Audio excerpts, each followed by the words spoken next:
All right, so another A2 MCQs economics paper, variant 2, October, November 2020. So relatively recent at the time at which I'm recording this. And let's jump straight in. Question 1 states what is necessary to achieve Pareto efficiency. So the concept of Pareto efficiency is the idea that you can't make one person better off without making another person worse off. So if you reach that point, then you've achieved maximum amount of Pareto efficiency.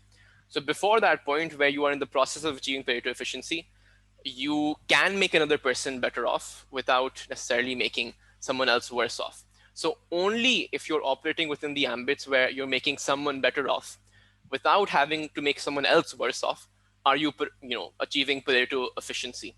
If you're making someone else worse off, if anyone's being made worse off by some change in allocation, you are not achieving Pareto efficiency. So this is very just like similar to what I said in part C, that one person must benefit, so someone's benefiting, but without, there's no one else being made worse off. So you cannot make someone else worse off, which is why it's C. Both consumers and producers must be made better off is not necessary. You could just be making producers better off, but the trick here is just not to harm someone else, not make someone else worse off, let's say the consumers in this case. Everybody doesn't necessarily have to be made equally better off. Again, you don't have to make everyone better off. The key thing is just don't make anyone else worse off. So don't hurt someone in terms of whatever metric you want to look at. And welfare gains must exceed welfare losses is indeed a good thing, but it's not Pareto efficiency.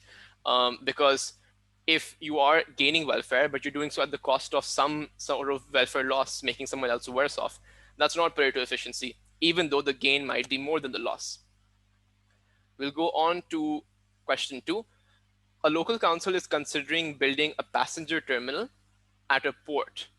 So at a port, they're building a passenger terminal so that it can benefit the large cruise ships that dock there. It undertakes a cost-benefit analysis, so it's going to be looking at social costs and social benefits in a cost-benefit analysis. What would be included as an external cost? Because obviously, if you're looking at social costs, you have to look at external cost as well, as it's a part of social cost in the local council's CBA. So we need to look at an example of external cost in this particular regard. Point A says the cost of a ticket for a passenger to travel on a cruise ship. Now that's a private cost because a passenger is essentially the consumer. It's taking part in that economic exchange, and thus a cost incurred to the passenger would just be a cost to the consumer, and that's a private cost, not a cost to a third party, which is what an external cost would be. The cost of fuel is the cost incurred to the producers, so people who are running this system, who are providing the service to cruise ships, and thus is also a private cost. For that same reason, you can cross out C, because the cost paid by cruise ships when they dock at the port is again a cost incurred to the producer. So it is a cost, but the point is, since the producer is providing the service, they are taking part in the economic exchange. They are they are an actor within it. That's a private cost. They're not a third party. And if they were a third party, then it would be an external cost. If you look at point D, however, the cost to a fishing fleet of relocating to another port. So a fishing fleet is a third party because they weren't doing anything. They were just fishing, and now they have to relocate to another port. So the cost associated with the fishing fleet, since they are a third party, would thus be an external cost. The expected marginal private benefits, so MPB, and marginal social benefits, and marginal private costs and marginal social costs for the building of a new road are shown in the diagram. The government intervenes so that the socially desirable output is achieved. Socially desirable output is where MSC is equals to MSB. So marginal social cost is equals to marginal social benefit. I'm not going to go into the theory behind this, but the rough idea is where marginal social cost is equals to marginal social benefit. That is where the total benefit, the total net social benefit is maximized. So the difference between social benefit minus social cost, like that's the difference, that is maximized. So you get the most social benefit when you factor in social cost as possible. But again, you don't need to know the theory necessarily. You just need to know this is where the desirable outcome is. So which combination shows equilibrium output without government intervention? Without government intervention would be when the private sector is operating, which would just be marginal private benefit is equals to marginal private cost is equals to marginal private benefit. Or you could say it the other way around, but it's inequality. So the point being, both of these have to be the same since they aren't looking at external costs or benefits. So they're only going to look at marginal private benefits and costs. And with government intervention, we've already discussed, this is going to be looking at social benefits and costs. Right. So without government intervention, you have MPB is equals to MPC, which is this, gives you Q3. And with government intervention, you have MSC is equals to MSB. Intersection is here, gives you Q2. So this should be Q2, this should be Q3, and that would be option B. A rational consumer in question 4 chooses what quantities of Y and Z to purchase given an income. So you have marginal utility of Y and marginal utility of, not X, sorry, of Z rather, and you have their particular prices. And they're asking which output would represent consumer equilibrium. So if you make this in a diagram, let's take Z on the X-axis and Y on the Y-axis. You could do it the other way around, it really won't matter. So you have your budget constraint and you have your indifference curve. And this particular point is your equilibrium point, because that is where the budget constraint is tangent to the indifference curve. And the idea is that given a particular budget constraint, so a constraint decided by your income or by the prices of the goods, this is the highest amount of utility. This is the highest indifference curve you can attain. So this is the best possible you can do given your financial constraints. This is the highest amount of utility you can get. So the thing to note is that at this particular point, what tangency essentially means is that the gradient of the line is equals to the gradient of the curve at this particular point. So the gradient of the line is basically the gradient of the budget constraint should be equals to the gradient of the indifference curve. The gradient of the budget constraint is minus px, and in this case, instead of x, you have z upon py. And the gradient of the indifference curve is simply the marginal utility, minus sign because it is also downward sloping. Marginal utility of not x in this case because you have z on the x-axis upon marginal utility of y. If you simply rearrange this, you essentially get mu, sorry, bad handwriting. This looks more like an O than a U. But MUY, the minus signs can just both be cancelled on either side. So MUY into price of Z and MUZ into price of Y. You just have to look for this. I think that's option C. So MUY multiplied by price of Z, MUZ into price of Y. And that's your answer. So zoom out a bit. Right, so question 5 shows some indifference curves and budget lines. You can call them budget lines or budget constraints, same thing. For an inferior good and for a normal good, which diagram shows the effect of a cut in income tax on consumers' choice? So a cut in income tax is the idea that the tax has been reduced, so your disposable income has been has increased because of that, because there's less income tax being applied onto it. So the first thing you should note is that your budget constraint should move outwards because you have more income. So for the same prices, you can simply consume a higher level of output. So this works because it's an outward shift, outward parallel shift, obviously. And these two don't work simply because these are pivoted shifts. So if there was a change in the price of one good, let's say the price of the normal good in this case, or the price of the inferior good in this case, you would see a pivoted shift. But in terms of a change in income, disposable income, it's just a parallel shift because you can buy more of both of the goods, since you just have more income. It's not a price effect. In a pivoted shift, this would imply that if you only spend on the inferior good, you can't buy more of it due to the rise in income, which is very weird. You obviously can. So that's why income changes lead to parallel shifts, not pivoted shifts necessarily. Now, the second thing we have to look at is how is the new indifference curve made. Now, what you should know, if your disposable income is increasing, the amount you would want to or you would prefer to consume of a normal good would go up because they're higher quality and so on and so forth. You have a higher income, greater purchasing power. You want to have more normal goods, like better quality goods.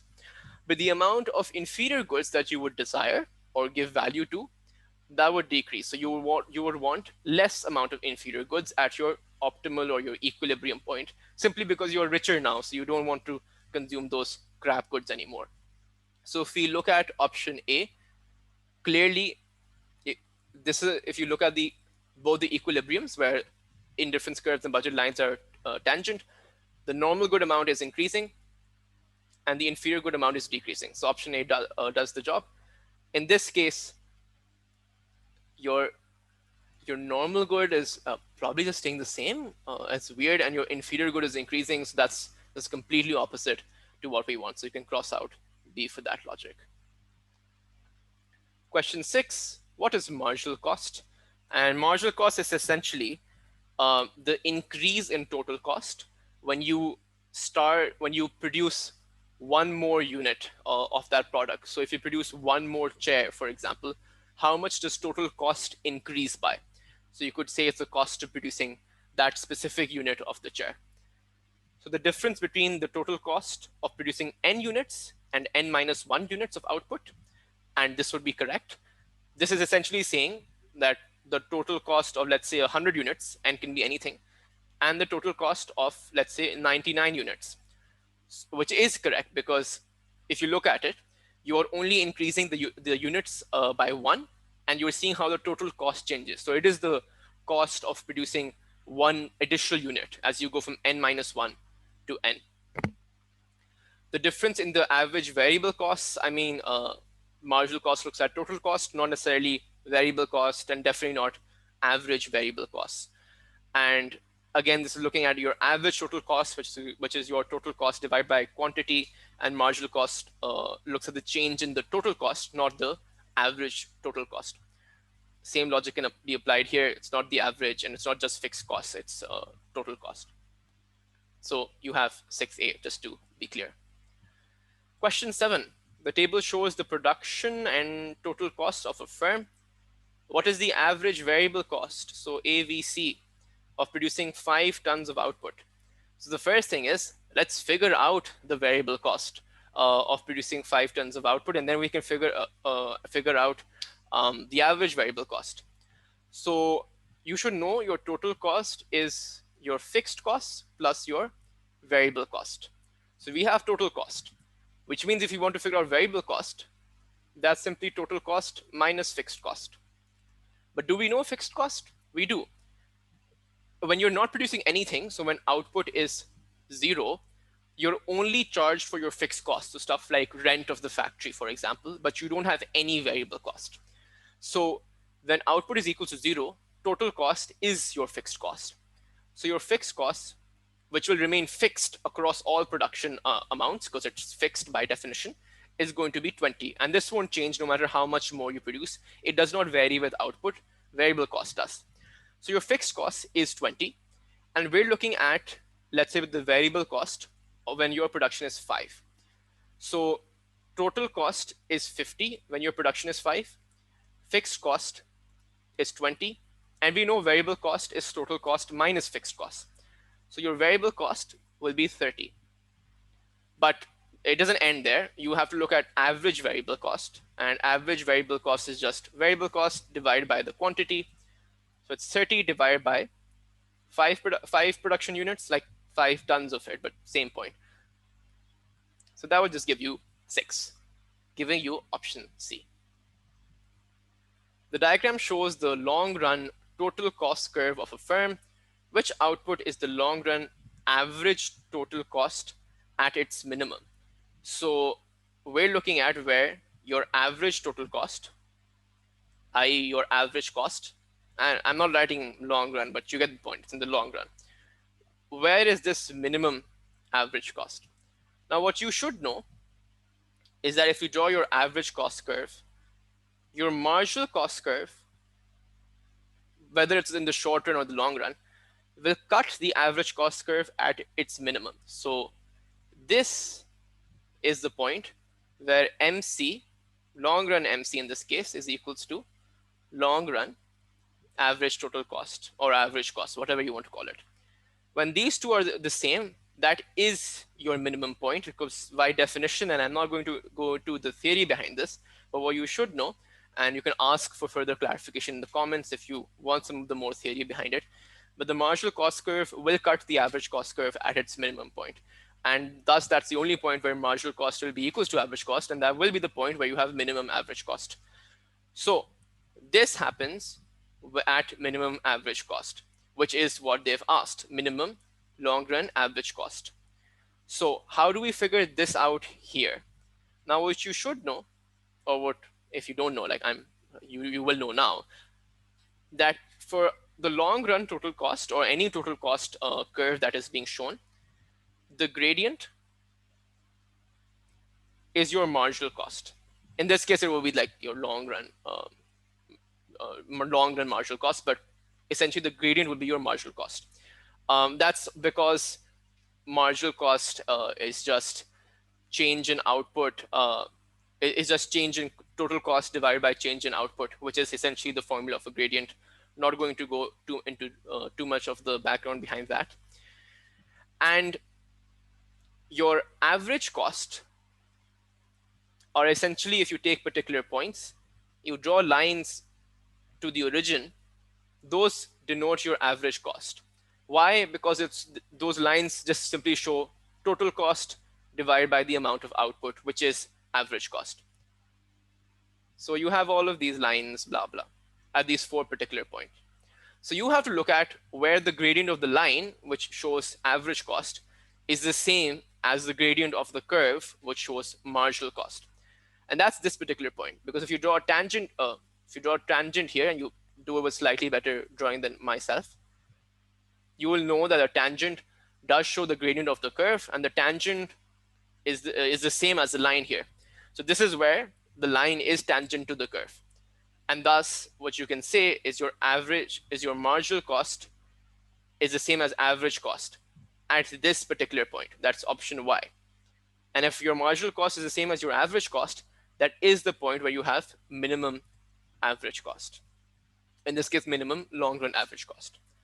A slightly easier explanation, but not a very rigorous one, is you simply draw these 4 lines, the four specific outputs, and you just see that for output Y, the line was the flattest. So, and it was the lowest in terms of its average cost.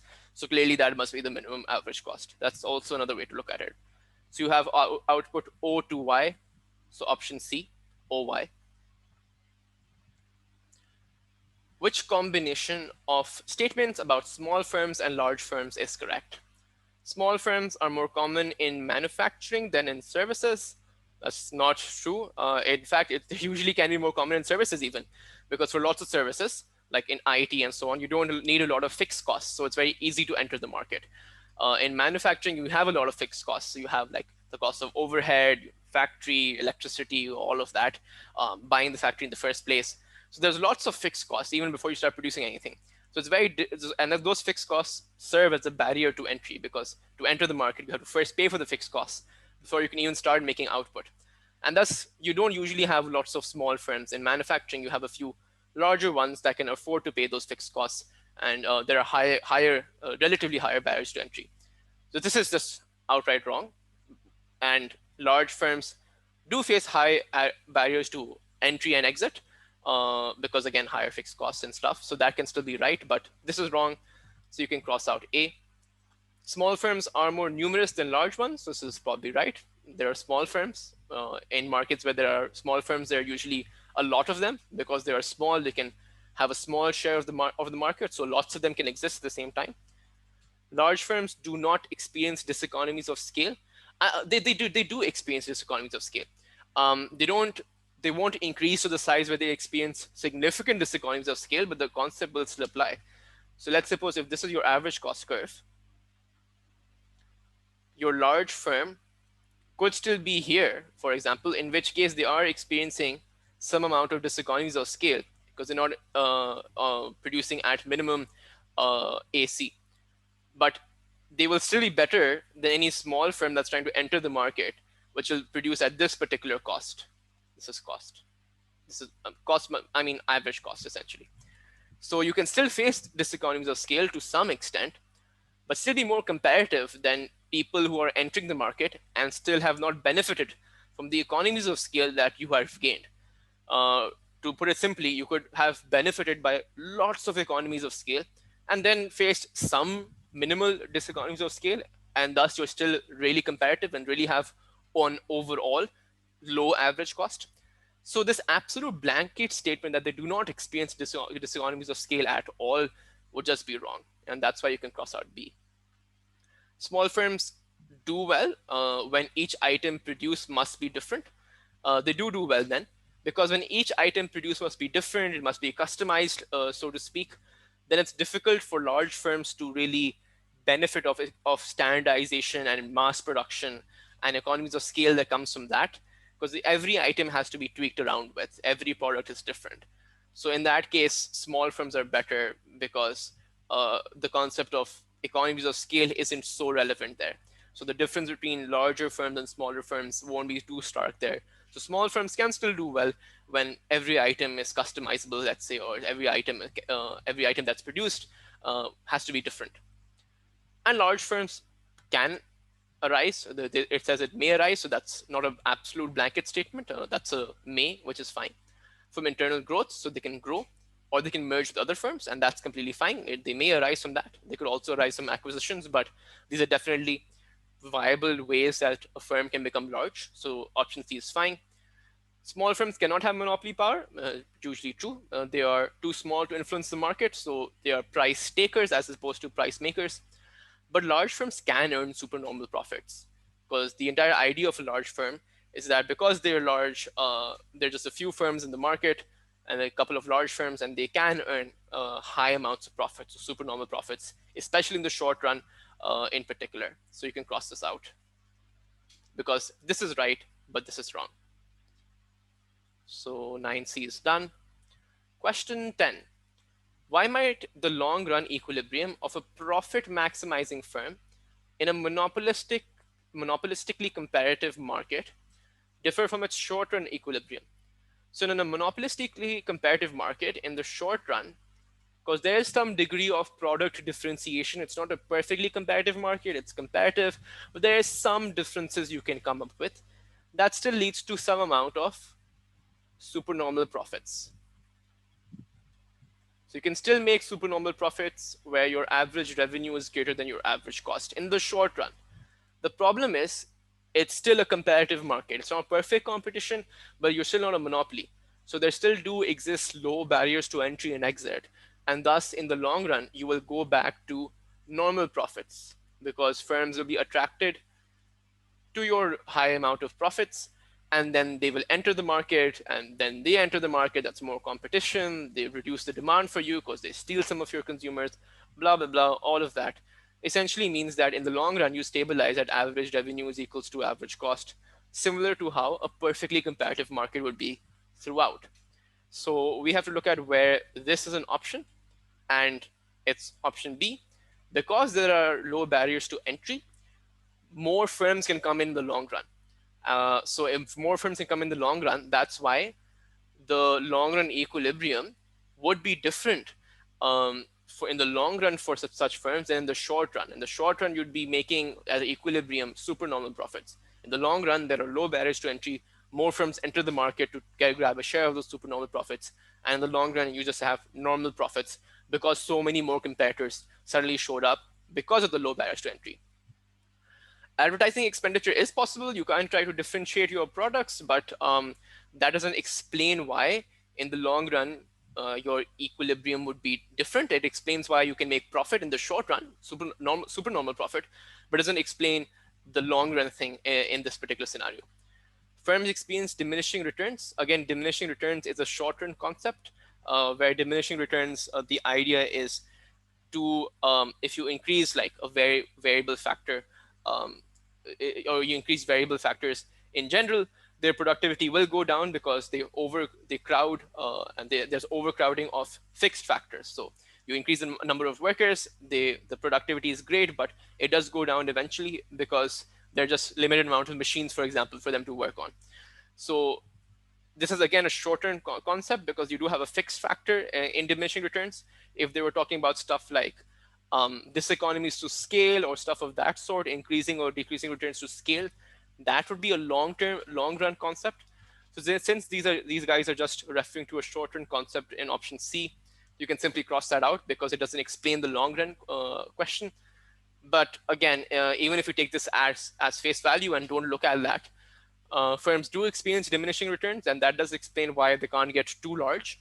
But that only explains in the short run. So that doesn't explain why in the long run your profit will go down to just a normal profit. So it doesn't really explain what was asked in the question. And innovation can reduce monopoly power. I'm not too sure how much innovation happens in monopolistically comparative markets where they don't have lots of money for R&D in the first place. But yeah, innovation can reduce monopoly power, but that doesn't explain why it reduces it more in the long run rather than the short run.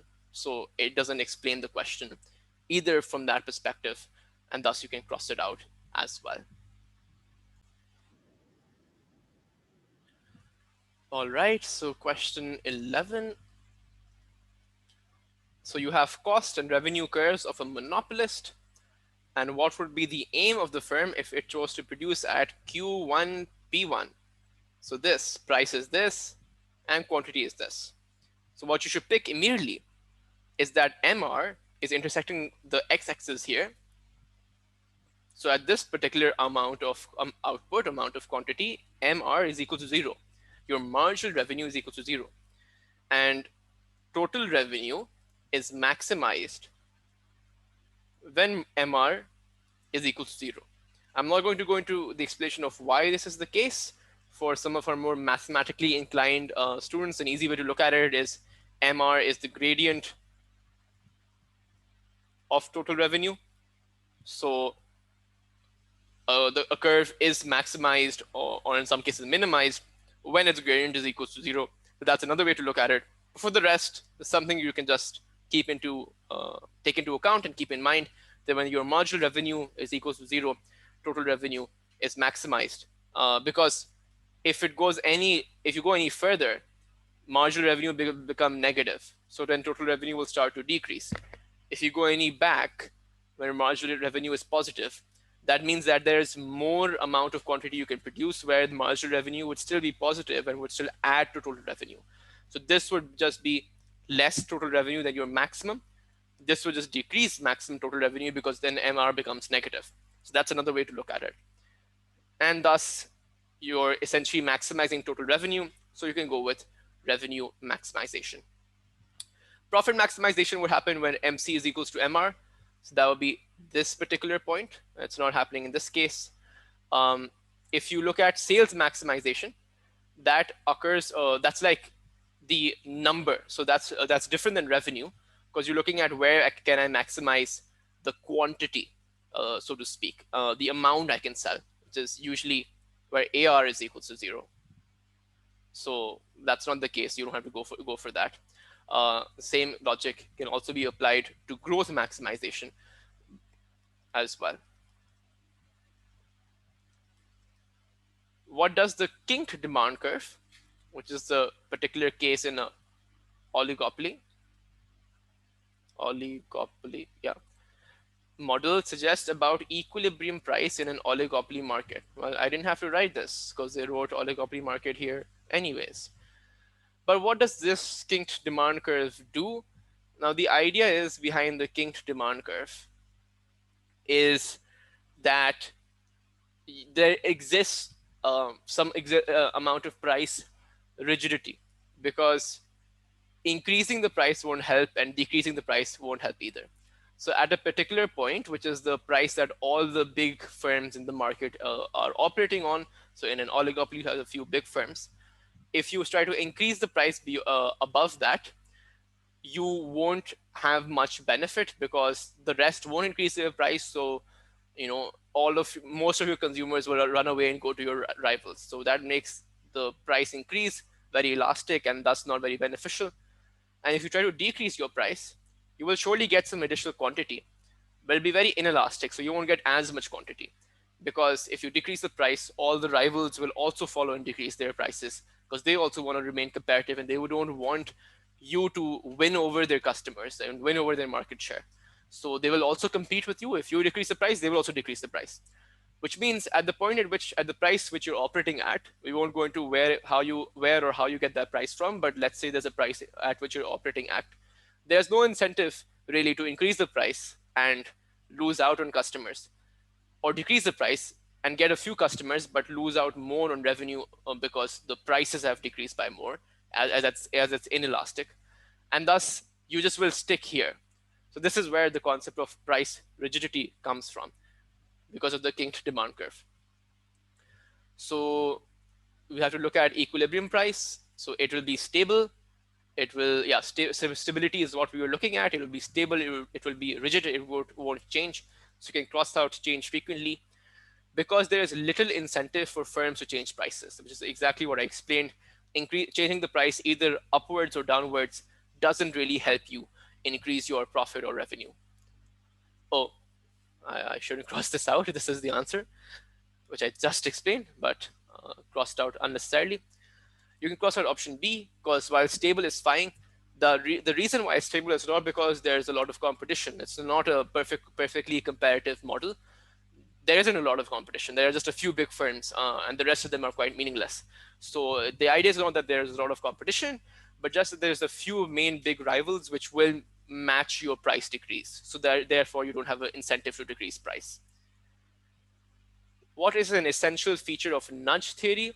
Which is essentially the theory of trying to change behavior through positive reinforcement, to try to convince people and essentially nudge them rather than intervening in the market in a more brute way, in a more direct way.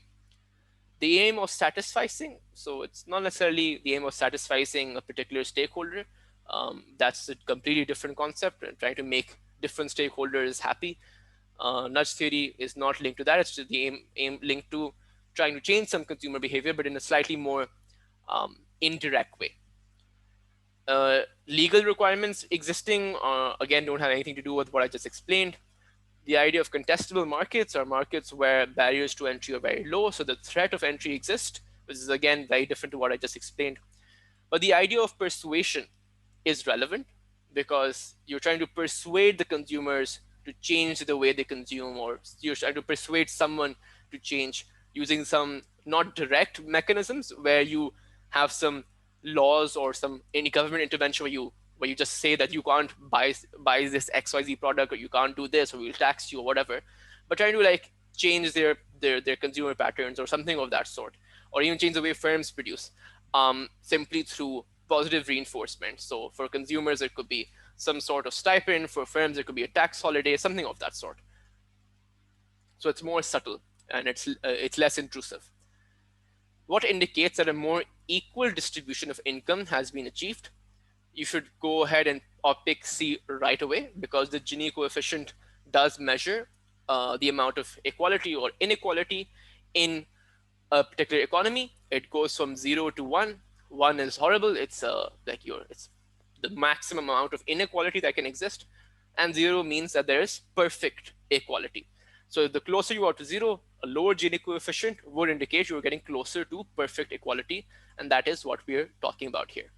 A faster rate of economic growth may or may not indicate a more equal distribution of income. Lots of economies have grown really fast without having, managing to achieve equal distribution of income. So growth and distribution is very different.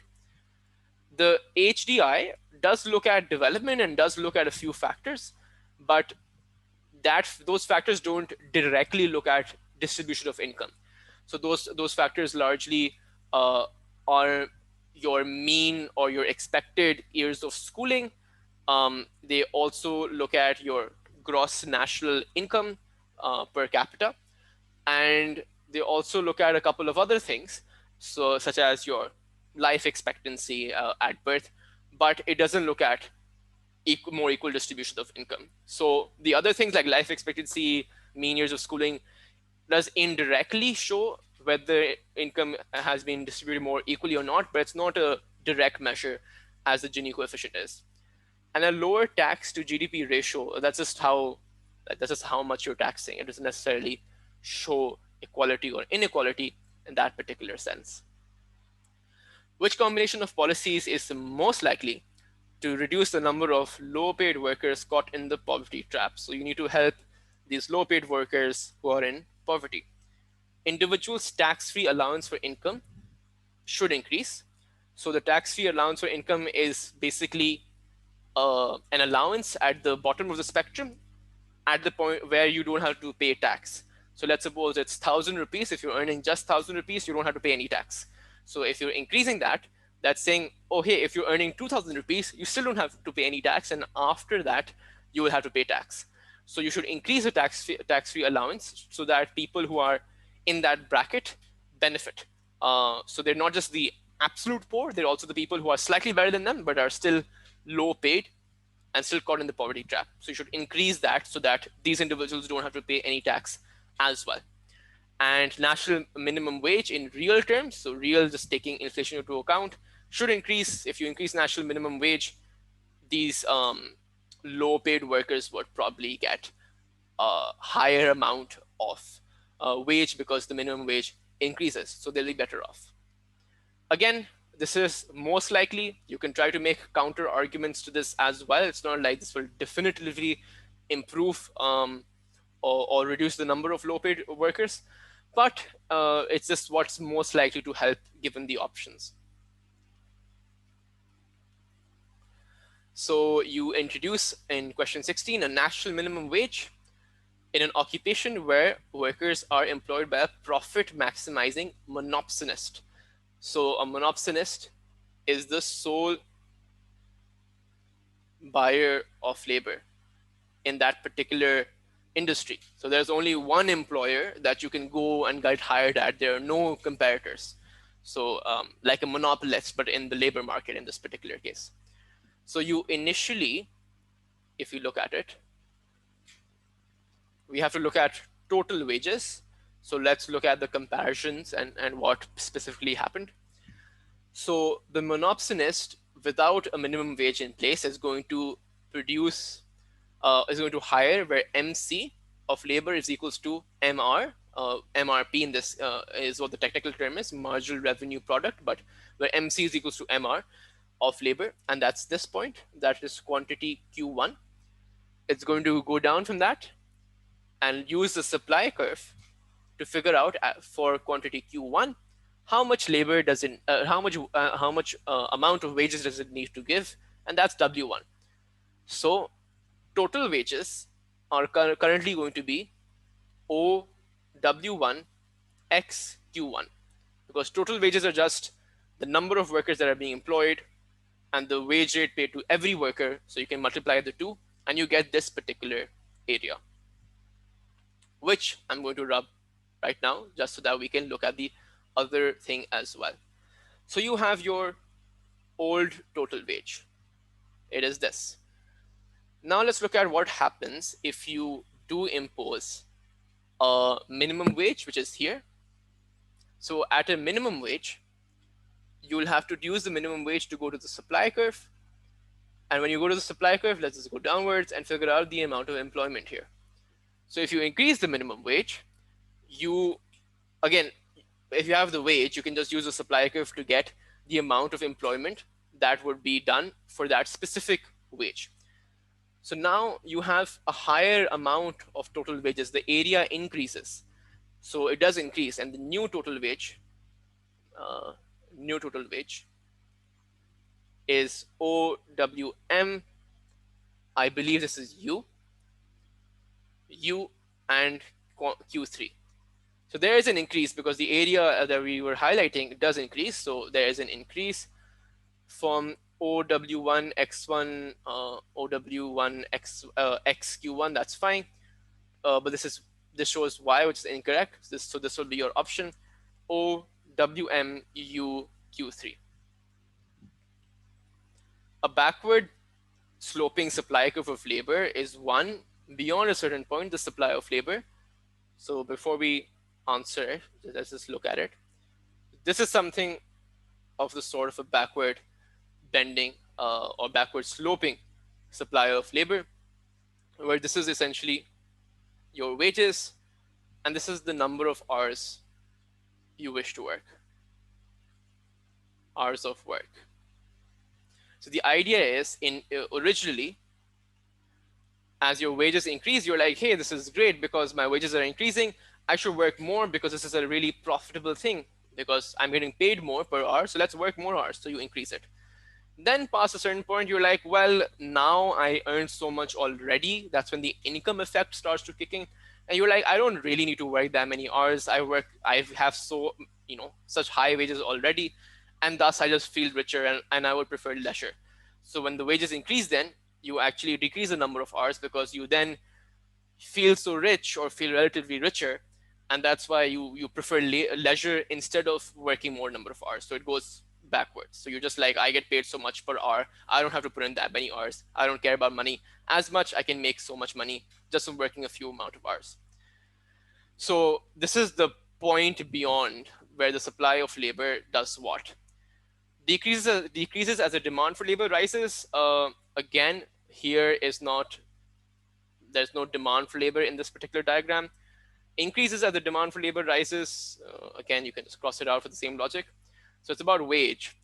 And does it decrease as wage rises? Which is, it does. So the supply of labor, the number of hours an individual laborer won't want to work does decrease as wages rise.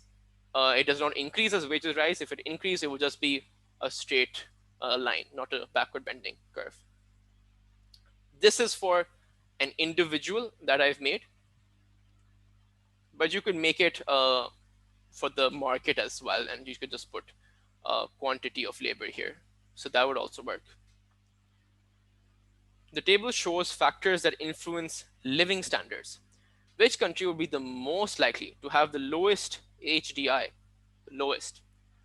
So, okay, this is interesting actually, because the HDI does look at more than just GDP and GNP, but it doesn't look at everything. So there are just a few components of the HDI. It does look at mean years of schooling. It also looks at the expected years of schooling, but that's not really here, so we don't care about it. It does not look at homicide or murder rate, even though perhaps it should, but it just simply doesn't. It does look at life expectancy, and that's why this is fine and this is there, and that's completely good to go. It does not, unfortunately, look at infant mortality rate, although you can make an argument of the two why it should, but that's not necessarily the case. And it still does look at GNP or GNI, so gross national income per capita. So that's divided by population, so it's per person. And in this case, it's as per the purchasing power parity rate to ensure that you can make meaningful comparisons without worrying about cost of living too much. So we only have to look at these three indicators. So mean years of schooling should be where it's the lowest, and life expectancy, because we're looking for the worst, we're looking for the lowest. So life expectancy should be again the lowest, and GNI should again be the lowest, which is gives you option D.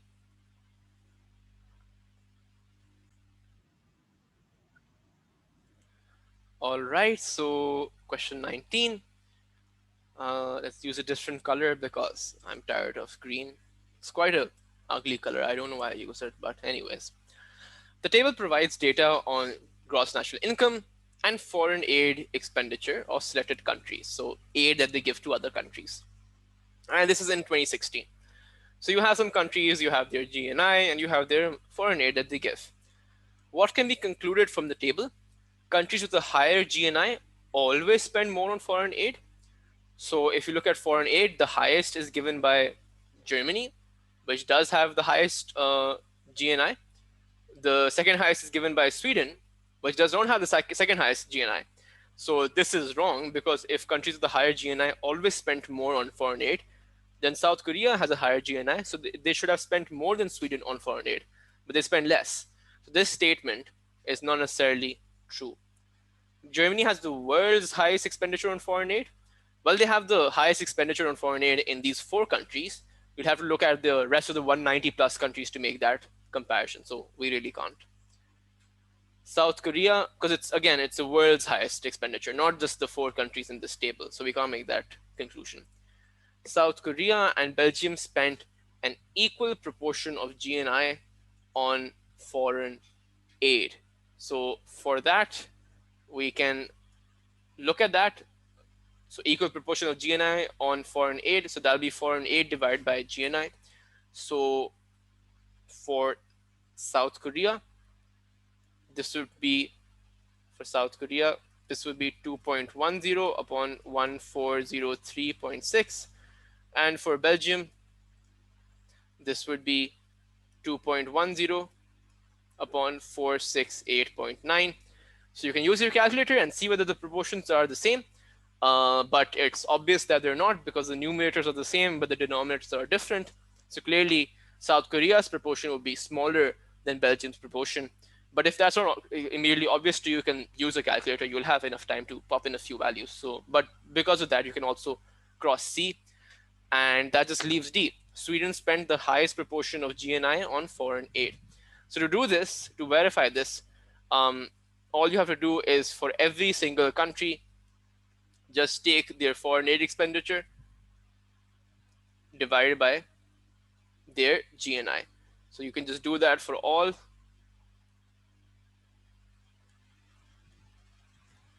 And you can figure out which one has the highest proportion. Since we eliminated the first 3, Sweden should have the highest proportion. So I won't go through the calculation of that, but that is how you can verify that it is option D indeed. What would not be classified as structural unemployment? So structural unemployment is what we're looking at, and we have to see what would not be classified as that in this particular case. So structural unemployment is largely where there are some change in patterns, there is a change in demand, and because of that, because the structure of the economy in a way changes, there exists some amount of unemployment. So a car worker who is replaced by a robot on the production line, so this could, you could also call this technological unemployment, but it is also structural unemployment, because the structure of the economy changed in a way that you had better technology, you had robots, so that because of that you had unemployment of car workers. A coal miner whose mines closed because of increased use of solar power, this is a more textbook example of structural unemployment, because demand shifted to solar power, and thus you were left working in an industry where demand was now less because mines are closing, people don't want mines anymore, like they do right now, but like hopefully in the future. And they instead started demanding solar power. So the good you were working on just is not demanded anymore. The structure of the economy changed, and you were made redundant. A fruit picker who cannot find work in the winter months. Now this is seasonal unemployment, because this is not how the structure of the economy has changed or anything. This is simply that you only are employed season wise, and you can't find work in the off season for your fruit picking. So that is textbook seasonal unemployment, where in some seasons, in some months where you have harvest and stuff like that, you are employed. In other months, there isn't demand for you, so you are unemployed. That's not necessarily the structure of the economy changing. And this would also be structural unemployment, because due to outsourcing, the factory moved abroad, production went abroad, and thus the structure of the economy in that way changed. There was more amount of outsourcing, and that's why you are unemployed. So that would also be an example of structural unemployment, making this the one that's the odd one out, that's not structural unemployment. The diagram shows the consumption function of a country and what could cause this consumption function to shift upwards from C1 to C2. So again, it's shifting upwards, so consumption is increasing. So essentially, in simple terms, they're asking, what would cause consumption to increase in an economy? That's all they're asking. They just made a huge ass diagram for no good reason. And so an increase in interest rates would increase your incentive to save because you get more return for your savings because you get higher interest. And since you're saving more money, you would instead consume less money because you're saving more. So this would decrease consumption, not increase it. An increase in direct taxation, so stuff like income tax, if you tax more, the disposable income left is less. If you have less money, less disposable income, you will inevitably consume less because you simply have less money. An increase in the proportion of income saved by households, again, same logic. You save more, so you just have less money left to consume. So if you're saving more now, you will consume less. We need to look at consuming more. The expectation of an increase in the rate of sales tax. Now, this is correct, and this is slightly less intuitive, but the logic here, which you should also keep in mind for future papers, is if you expect that the sales tax will increase. Again, the sales tax, it increases the cost of production, so thus reduces the supply, and all, it just increases the price level. So if the sales tax will increase, so the good you want, the goods will get more expensive in the future, and you know that, you expect that hey, the sales tax is going to increase in the future, it's going to be so much more expensive.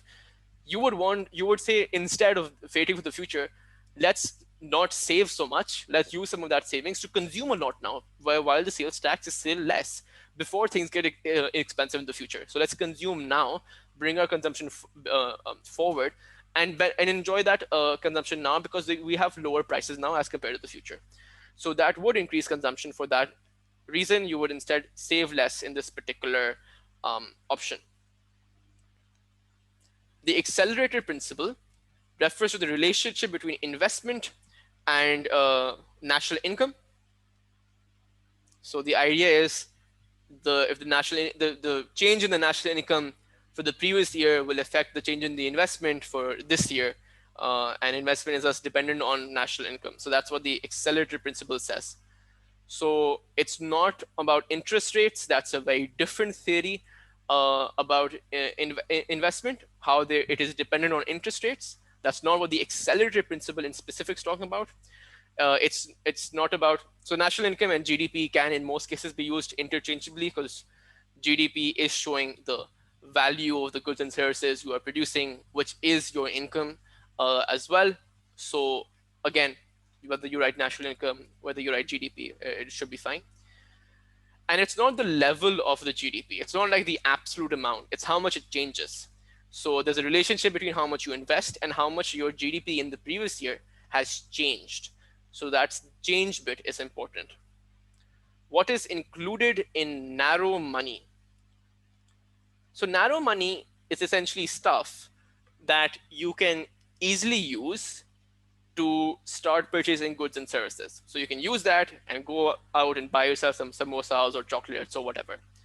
So it's something which is liquid, what we'll say, and you can easily liquefy it. By liquefying it, I mean is bringing it into a form where you can use that to buy stuff. So usually stuff that is liquid is stuff you can easily use to convert into cash, or just used outright to just go out and buy stuff. So it's easy to buy stuff, goods and where stuff is goods and services. So you can either buy it directly, or you can easily convert it into something that you can use to buy goods and services. So that's your idea of your narrow money. And broad money would just be stuff where it's not so easy to buy stuff. So broad money includes illiquid stuff where you can't quickly convert it into cash and buy your chocolates, your samosas, your biryani. So broad money includes that illiquid stuff, and it also includes narrow money. So broad money is a broader, you could say, categorization. But that rant aside, not really a rant, but whatever. Let's look at what the options are. Notes and coins in circulation. So notes and coins are definitely the most liquid stuff you have, because you can use this. You can go with your notes to the market and buy stuff ASAP. So that's the most liquid option you have. So that's definitely in narrow money. current checking account deposits. So current account or checking accounts are essentially the accounts you open up in the bank. So and these are accounts where you can easily withdraw any amount of money you want. You don't have to go through a long, difficult process. You don't have any particular restrictions. They are the accounts that most people in Pakistan open up, because people in Pakistan have this issue with savings accounts because they're like, oh, there's interest there. Is that haram? Is that not? So on and so forth. But ignoring that bit, point being, those are the accounts where you essentially open in the bank and you can easily go. And if you have made deposits previously in the current account, this is a form of narrow money, because you can easily go to an ATM, use your app, and quickly withdraw those deposits and get money from that, and easily use that to buy stuff. So this is not necessarily cash, but it is still something which is which is like pretty liquid, and because it's pretty liquid, that would still count in narrow money. Now, banks' liquid assets at the central bank would also count. Uh, Again, the giveaway is somewhat in the name. They're liquid assets, so they can easily pull those back, those assets, liquefy them, and get cash and get money that they can use to buy stuff. So the fact that these are liquid is what gives them away. Treasury bills are not allowed, are not part of narrow money, because treasury bills are simply a type of a bond, you could say. So you buy a treasury bill, let's say from the government, you pay them a certain amount, you get the bill, and then you have to sit and wait for the bill to mature. So sit and wait for the timeline of the bill, and you'll get interest throughout. And then when the timeline finishes, you can go and give the bill back to the government and get money instead. So that timeline could vary. It could be 4 weeks, it could be 4 months, it could be 4 years or more. So, but point being, because there's a timeline, there's a maturity date for the treasury bill, it's not easily liquid, it's illiquid. And that's why, while this would come into broad money, it does not come into narrow money. And that's why it's A. Again, just to note, all narrow money does come into broad money, but because broad money includes both liquid and illiquid assets. But narrow money just includes liquid assets. Let's go ahead with some purple colors. Question 24. You have 3 levels of money supply and 3 liquidity preference schedules. So liquidity preferences are just your demand for money. So you have money supply and you have money demand. Though concerningly, it says 3 liquidity preference schedules. I don't see a third one, so I'm not too sure where that went. But okay, weird. CI is weird. The initial money market equilibrium is X. So you have this. So you have LP1 and you have money supply 2. So that's what you're starting out with. The central bank purchases more government securities. Now this will increase money supply. Why? Because the central bank is giving the government money, and thus there is more money being injected into the economy. They're giving the government money, and in return, the government is giving the central bank securities for that money. So like a bond, you could say, if you want to really simplify it. And then later, the government will buy back those securities and give the central bank their money back. But as it stands, this is essentially a way of the government taking a loan from the central bank. So that's just more money from the central bank going to the government, which will be injected into the economy. So that just increases your money supply because there's more money in circulation now. Now, money supply and demand generally increase towards the right. So this is the rightward shift you'll have, and you won't have any increase in your liquidity preference. There's no factor that affects demand of money, particularly here. So you will now simply be looking at this supply curve and your original demand curve, which gives you D. You will have a movement alongside your demand curve, your LP curve, and surely you will have less interest rates, but that's simply a movement. There's no factor, precautionary, transactionary, or otherwise, which will shift your LP curve. The speculative aspect of your demand for money is shown by this movement. So there's no shifting of the LP curve that you will do in this particular case. Gives you option D as your particular answer. And let's proceed. Why can't I scroll? Okay, I can scroll now. What is an important assumption of monetarism? So, the policy of the monetarists, essentially. Fiscal policy is more effective than monetary policy in reducing inflation. Of course not. They're literally called monetarists and monetarism. They believe more in monetary policy than in fiscal policy. They'll never admit that fiscal policy is more effective, so they'll die before they admit that. So it's completely wrong. Long-term unemployment results from deficient demand. So this is a Keynesian idea that you need more demand. So you need fiscal policy to increase and bump up demand, and that's how you will fix unemployment. Monetarists don't believe in that. Monetarists critique Keynesian economics, and they say in the long run, you have a vertical long run average supply curve. So increasing demand won't do anything. It will only lead to inflation. It won't change your output value. So monetarists hate this idea. This is a Keynesian idea. The interest elasticity of investment spending is low. Now, I don't know why this is random dog barking at this time of the night. It's very annoying when you're trying to make a video. But anyhow, we'll try to ignore the dogs barking and focus on the more interesting thing of economics. But question 25.C, interest elasticity of investment spending is quite low. So interest elasticity of investment is like how much does investment change if interest rates changes? And if in this case, if it's saying it's low, this means if you decrease interest rate by a lot, investment will only go up by a little bit. But and you'll get some sort of this sort of a graph. If you have planned investments here, you have interest rates here. It'll be slightly more. You could say maybe not exactly like that because of bad drawing, but like slightly more steep. So your changes in interest rates aren't going to change investment by a lot. Now, this is not correct because monetarists again believe in monetary policy, so they believe in stuff like interest rates.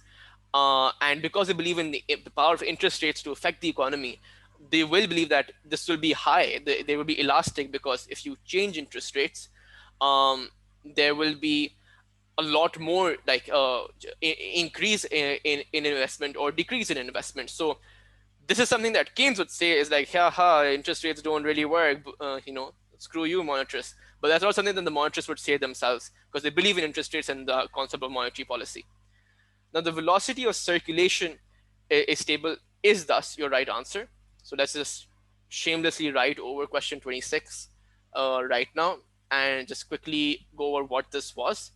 So if you remember your Fisher equation, mv is equals to pt, where m is essentially your money supply, v is the velocity of circulation that we were talking about, p is your price level, so which can indicate your inflation, and T is essentially the quantity of goods and services that that you have transactions around. So you could call it the total volume of transactions. I'm pretty sure I've misspelled transactions, but you get the point. So the idea here is that this is going to be constant or stable or predictable at the very least. It won't be rapidly changing.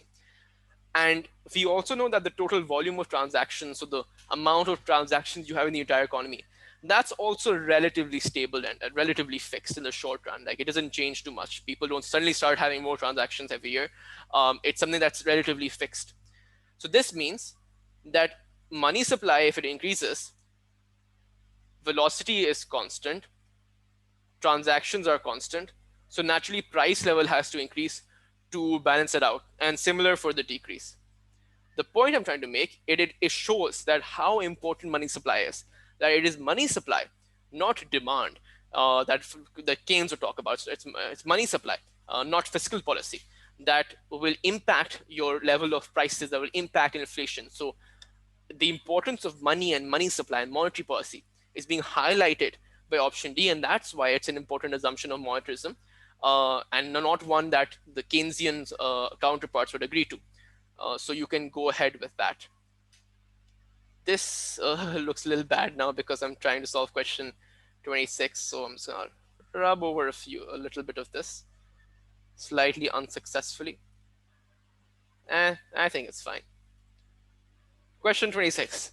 According to Keynesian theory, so not the monetarists, the Keynesians now, how will an increase in autonomous spending affect the value of equilibrium income? So again, Keynes was someone who really, really, really liked fiscal policy. So the dude is like, have government expenditure, have spending into the economy, that will boost aggregate demand, and aggregate demand will fix all of the world's problems. Not exactly, but somewhat similar to that. So you really believe in the idea of aggregate demand, also because the thought process was, if you have government spending in the economy, if you have such autonomous spending, there's also a multiplier effect. So the increase in your equilibrium income is by more. So it really benefits your income and stuff of that sort. So we can cross out will not increase, because if it won't increase, why on earth would he be such a big fan of government spending and stuff of that sort? So it will increase, but it won't increase by an equal amount to the value of autonomous spending. The income will increase, but it will increase by an amount greater than the value of the autonomous spending, because of what we studied to be the multiplier. That's why Keynes was so hell-bent about this, because he's like, the government should spend. That really helps. It doesn't just increase income by the same amount, it increases income by more, because you have this beautiful thing called the multiplier. So you'll go ahead with 26B. Now we have 27. A market economy is inherently unstable. Unstable is not a word. And the government must play a stabilizing role through monetary and fiscal policy. This is Keynes for sure. So Keynes was just really liked the idea of government intervening through government expenditure and taxation, mainly fiscal policy, but it's not opposed to monetary policy either. Just thinks fiscal policy is just like a little better. But the point being, intervention should happen by the government. And so also because Keynes was writing this stuff and like grew up in like, I don't know if he grew up, but like this is essentially the time period of the 1930s where you have the Great Depression and all of that. And because of that, if you saw through all of the depression and the recession, Keynes did realize that a market economy perhaps in isolation doesn't really work. The government must play a role, and that's why this would be Keynes. And the economy will always return to its equilibrium rate of output. You don't have to intervene in it. This is the more monetarist approach. It's similar to the classical approach of economics, that like, don't mess around with the economy too much. The market will fix itself. And the monetarists did evolve from the classical economists indeed. And unemployment will it will return to its equilibrium rate of output, and unemployment as a result of a long run aggregate supply, which is vertical, which is also something that the monetarists talked about. Because the long run aggregate supply curve is vertical, they don't believe that increasing aggregate demand will do anything apart from just increase inflation. You have price on this axis and you have some sort of output on the other axis. All right, this diagram looks terrible, but hopefully the concept made sense. So statement 1 is Keynes, statement 2 is not Keynes, statement 2 is the monetarist. For that reason, Keynes would never say this, oh, the economy will always return to its equilibrium rate of output. Keynes was too invested in the idea of governments intervening and fixing things by them through their intervention. So the graphs below show percentage changes in money GDP and consumer prices. So this is your money GDP between these 2 years, and this is your change in consumer prices. So this will tell you inflation,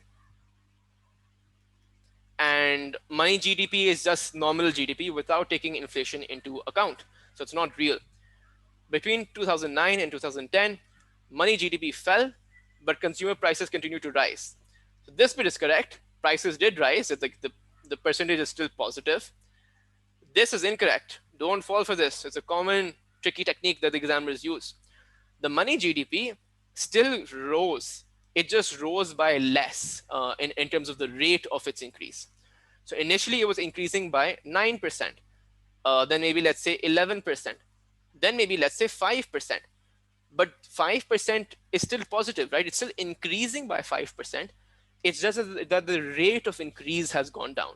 It would only decrease if the percentage goes into some sort of negative value. So it's still increasing, You can't say it fell.